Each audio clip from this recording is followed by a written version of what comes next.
good evening, everyone, and welcome. Thanks for tuning in this evening for our online Bible study. Let's get into it. I welcome you. If you are new to this study, I'm Pastor Dave St. Aubin. It's a joy to be with you here this evening. Tonight, we are concluding our look at the book of Micah, and we will be looking at chapter 7. So I invite you to grab your Bibles, open them up to Micah chapter 7, grab something to take some good notes with, grab a beverage, and grab a snack. Let's get into it.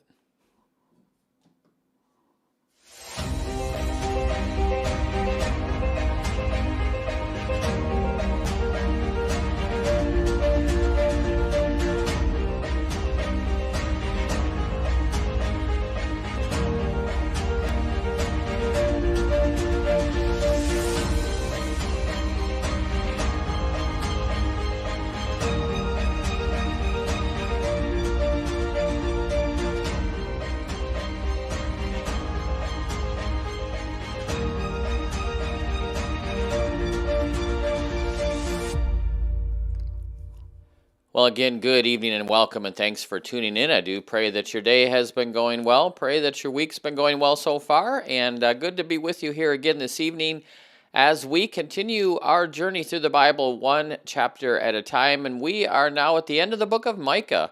Just 7 chapters in this book. We began it last week, and so we're going to wrap up tonight with this look at chapter 7, and this chapter is a lament. All throughout the previous chapters we've seen, especially last night, we've seen this charge by God against the people, the Israelites, for their sins and the punishment that was coming. Tonight, in this final chapter of this book, we're going to see Michael's song of lament, and it's a lament over the sinful people of Israel. And so let's get right into it here. Open up your Bibles to Micah chapter 7. If you don't have a Bible with you, not a problem. As always, we will put all the verses up here on the screen for you so you can follow along. Take some good notes tonight. It's going to be a short study tonight, but a lot of good information in here as well. And then we'll conclude this book. But let's start with this lament of the people. And this lament of Micah, it's very similar to many of the Psalms that we saw when we looked at the book of Psalms. So verse 1. And this is how it begins. What misery is mine? So there's no doubt this is a lament, right? I am like one who gathers summer fruit and the gleaning of the vineyard. There's no cluster of grapes to eat, none of the early figs that I crave. So Micah here is bewailing his own disappointment with this situation that the Israelites are in. And what he's doing here is he's comparing himself to the fruit pickers of the day and the grape gatherers who felt great disappointment because they had such horrible harvests. And that's what we saw last night in chapter 6, around verse 15. Just as these farmers were lamenting a horrible harvest, Micah is lamenting the situation that the Israelites are in. Now, what he's saying here is that you as a people, Israelites, should have produced a lot more fruit, spiritual fruit, than you have, but you haven't. Verse 2, and the faithful have been swept from the land, not one upright person remains. So this is hyperbole. Micah is saying he can find no faithful, godly, morally, ethically upright person in the entire land. Now, clearly there were some, including Micah and Isaiah at the time. So Micah's really, it's hyperbole here, right? He's overstating his case, but he's making his point. There aren't very many righteous people left in the land at this time. Next verse, everyone lies in wait to shed blood. They hunt each other with nets. So all of the people of Judah, they seem to be waiting for the opportunity, again, to just advance their own interests, even resorting to violence and bloodshed in order to do so. They were behaving like hunters who were waiting to snare unsuspecting prey in their nets. Verse 3. Both hands are skilled at doing evil. The ruler demands gifts, the judge accepts bribes, the powerful dictate what they desire. They all conspire together. These leaders, these deceptive, lying, horrible, unjust leaders of Israel, they were so good at doing what they did with the intent of evil that they could do it equally as well with either hand, right? That's what that means. When it came to sinning and deception and injustice, they were ambidextrous. They could do it with either hand, made no difference. They were good at what they were doing. And they always had their hands out to receive a bribe. And that's what we see in these verses. The ruler had his hand out for a bribe, and the judge, his hand was out for a bribe, and the powerful, their hands were out for a bribe. And they all formed this network of conspiracy that was designed to entrap the weak. Verse 4, even the best of them is like a briar. Even the most upright is worse than a thorn hedge. So even the best, most upright people were like briars in thorn hedges, in that they entangled and they hurt everybody that they came into contact with. Next verse, the day God visits you has come. The day your watchmen sound the alarm has come. Now is the time of your confusion. So just like when the people would post a watchman at the watchtower to warn of coming danger, so the prophets, who were God's watchmen, announced this coming punishment from Yahweh. But the people haven't responded to this. They haven't responded to these cries of danger coming from the prophets. And when captivity eventually comes, the result among the people was going to be confusion. Verse 5, do not trust a neighbor. Put no confidence in a friend. Even with the woman who lies in your embrace, guard the words of your lips. For a son dishonors his father, a daughter rises up against her mother, a daughter-in-law against her mother-in-law. A man's enemies are the members of his own household. Micah is warning all the people of Judah against trusting anybody, their neighbors, their friends, even their own wives, which is the woman who lies in your embrace. That's a reference to a spouse. Don't trust, right? He's warning them. Don't trust your neighbor. Don't trust your relatives. Don't trust your friends. In the sense that anyone who is telling you everything is going to be okay, don't trust them. This isn't a blanket, don't trust anybody. It's a don't listen anymore to anybody who is falsely telling you that everything is going to be okay, that God would never judge us, that God would never punish us. They could trust no one in that sense, because those people are only lying for their own advantage, right? That's the whole point of this message. Even members of your own family who are trying to deceive you, don't trust them, because they are only after their own interest, and they're going to stoop as low as betraying you to get whatever they can get out of you. So when it says don't trust, it just means don't listen to the false words of friends, neighbors, family members, whoever, who are telling you that everything is okay. The day of God's judgment is at hand. Verse 7, but as for me, I watch in hope for the Lord. I wait for God, my Savior, and my God will hear me. So in contrast to the people, Micah is determined to wait and watch expectantly, to wait patiently for the Lord to act as he has promised to act. God's going to eventually bring salvation to the people. And that's what Micah is watching for. He knows that this punishment, this invasion by the Assyrians, he knows it's coming. But he says, I trust in the Lord. And that trust in God is what gave Micah confidence that God would hear him. When he says, my God will hear me, he's saying God will hear and answer my prayers.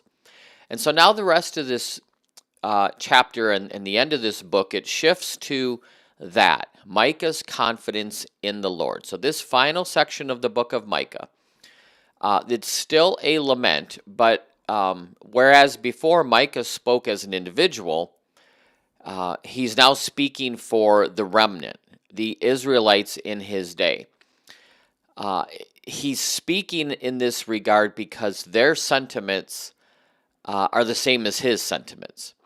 And so this is a communal lament, but it's going to give way, again, to an individual praise. So this started out as a lament, Micah lamenting. Now it's a communal lament. This is how we all feel, but in the end, it's going to turn into a song of praise. So verse 8. Do not gloat, and this is advice that Micah is giving to the ungodly of the day. Do not gloat over me, my enemy. Though I have fallen, I will rise. Though I sit in darkness, the Lord will be my light. So when Micah's enemies saw him experience some type of discouraging situation, they rejoiced over that, right? They didn't care for Micah.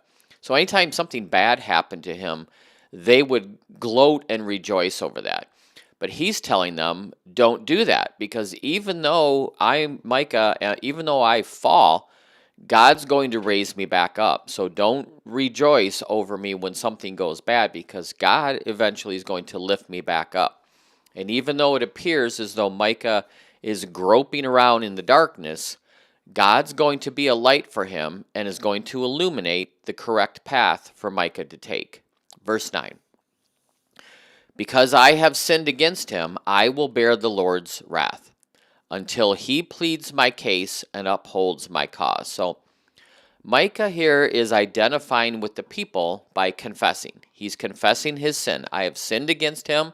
I deserve punishment.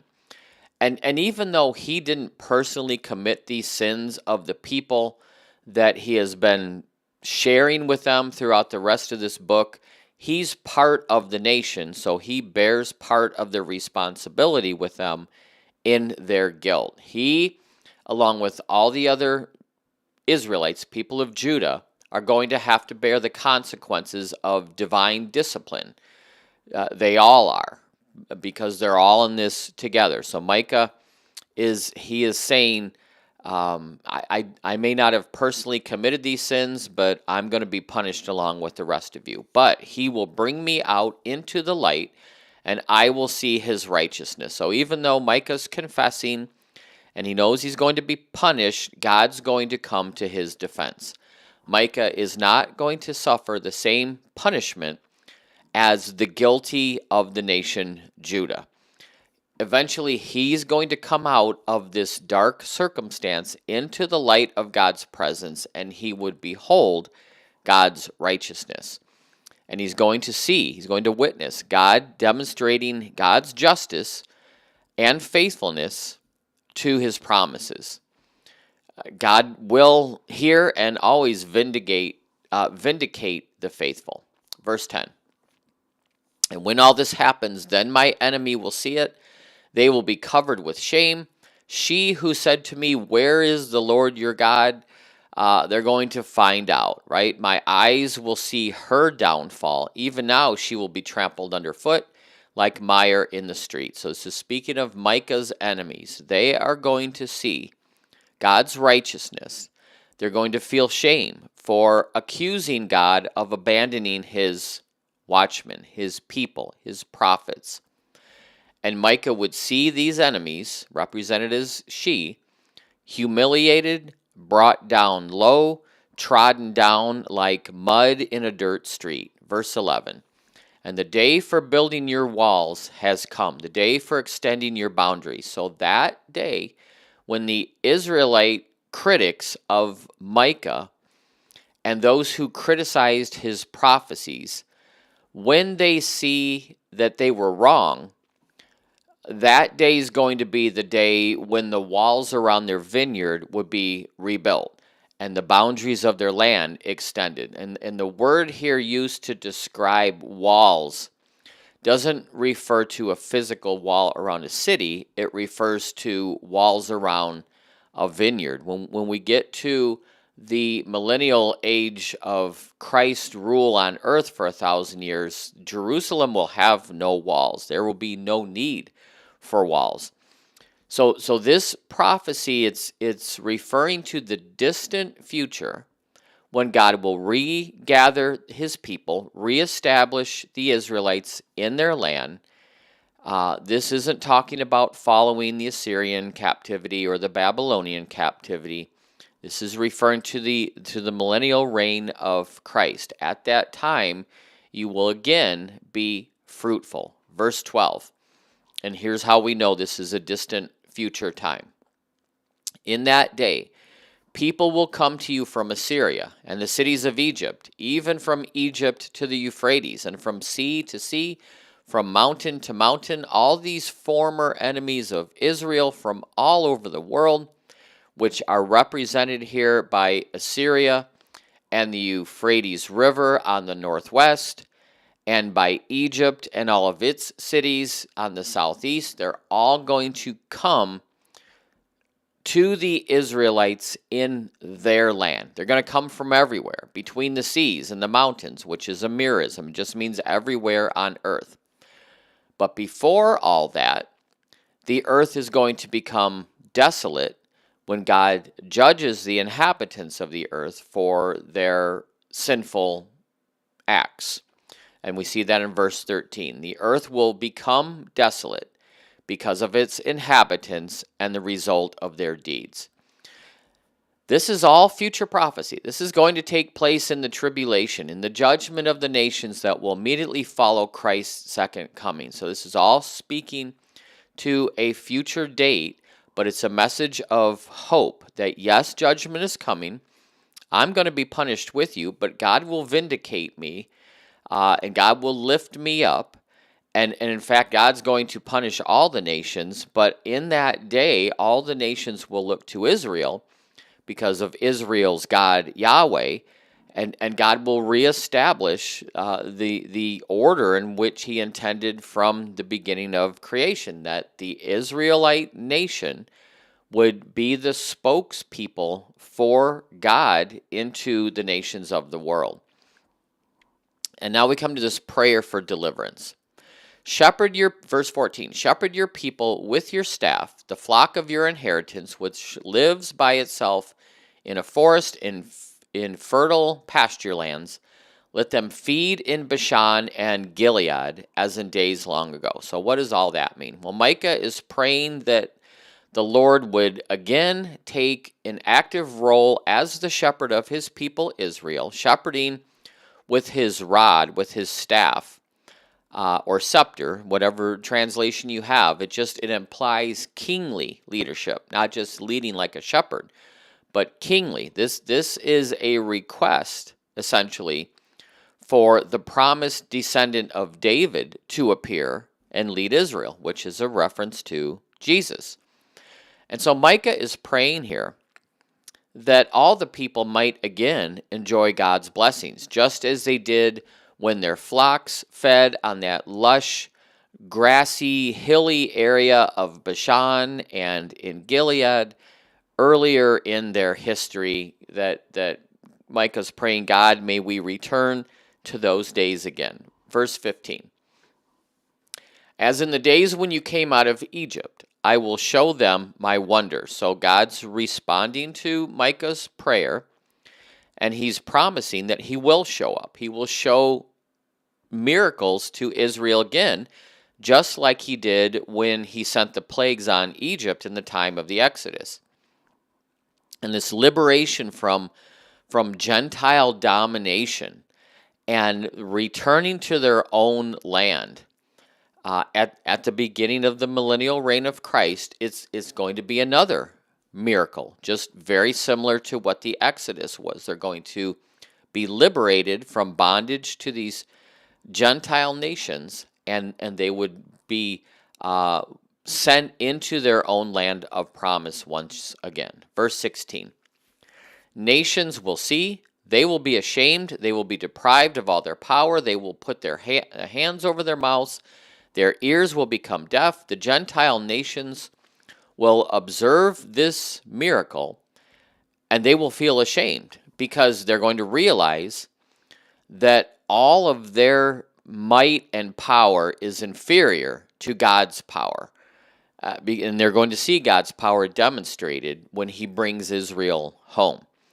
And they will no longer want to speak out against God or against Israel because of reverence for God and awe of God. And they're going to be so overwhelmed by this demonstration of God's power that they won't be able to but help not speak ill about the Lord any longer. Verse 17, they will lick dust like a snake, like creatures that crawl on the ground. They will come trembling out of their dens.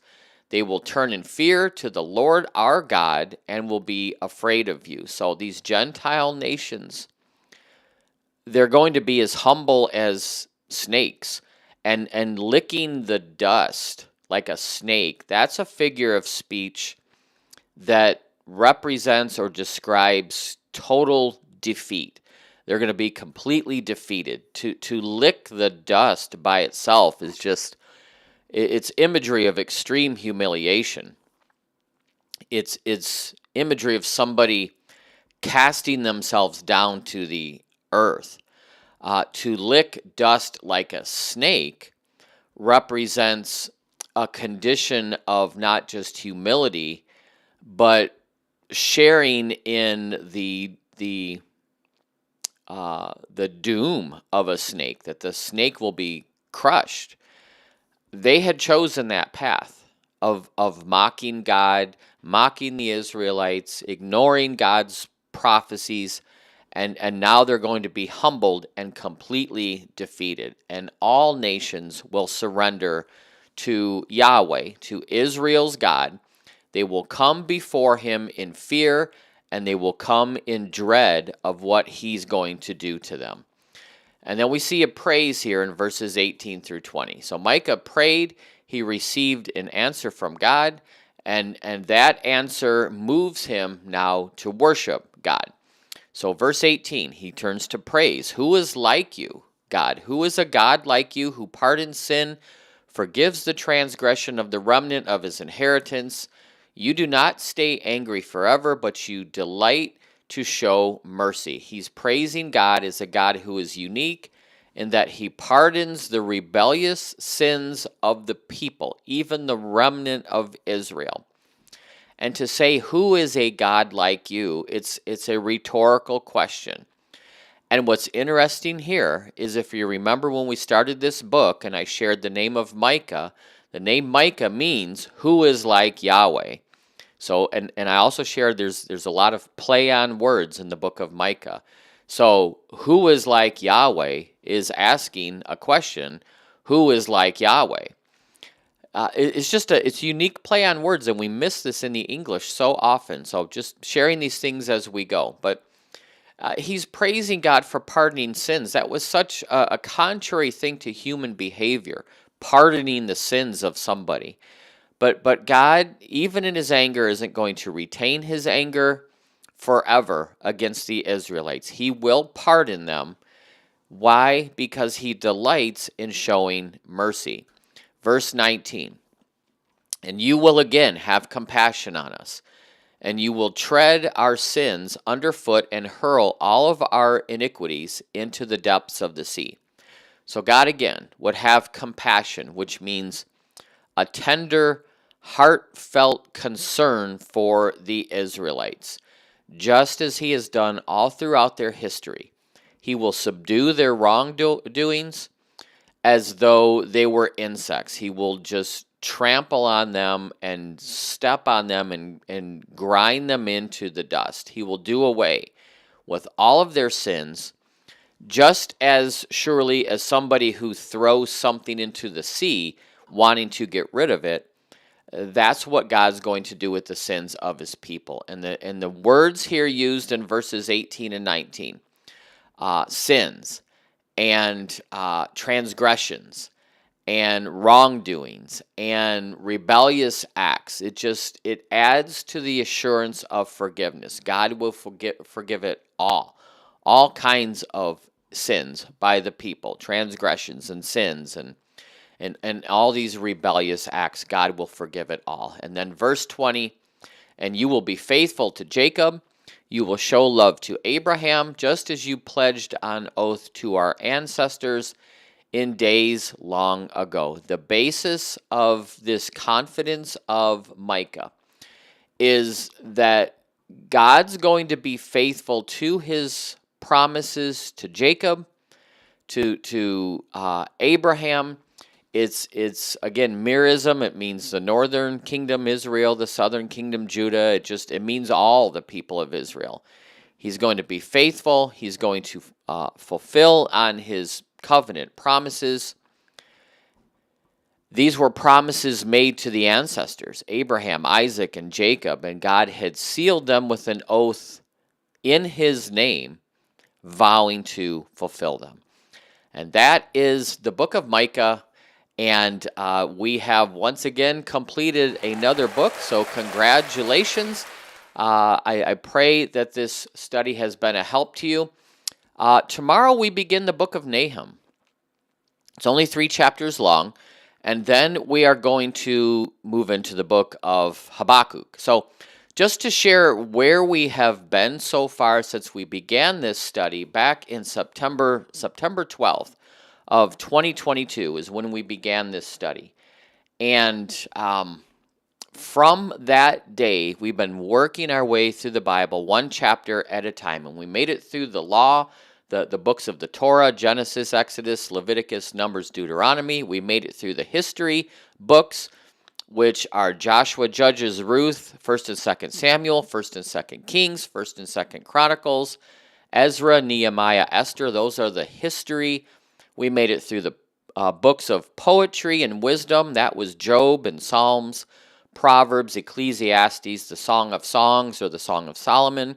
We made it through the major prophets of Isaiah, Jeremiah, the book of Lamentations, Ezekiel, and Daniel. And then we began the minor prophets, again, called minor prophets only because they are shorter books. We've looked so far at 6 of them: Hosea, Joel, Amos, Obadiah, Jonah, and now Micah. We have 6 remaining. We'll start those tomorrow: Nahum and Habakkuk, and then we'll move into Zephaniah, Haggai, Zechariah, and Malachi. And then that will conclude our look at the Old Testament. And when we get into April, I'm not sure when, but Lord willing, we will be in the New Testament. And we will begin with the Gospels, specifically the Gospel of Matthew, sometime in April, mid to probably mid-month. We'll see how things go.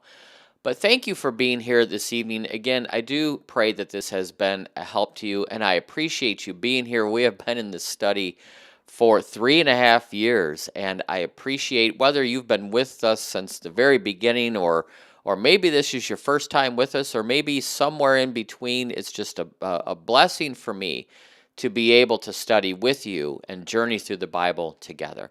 So thank you for being here tonight. I pray that you have a wonderful rest of your evening. Stay safe and stay healthy, and I look forward to seeing you very soon. Till then, take care, and God bless. Bye-bye.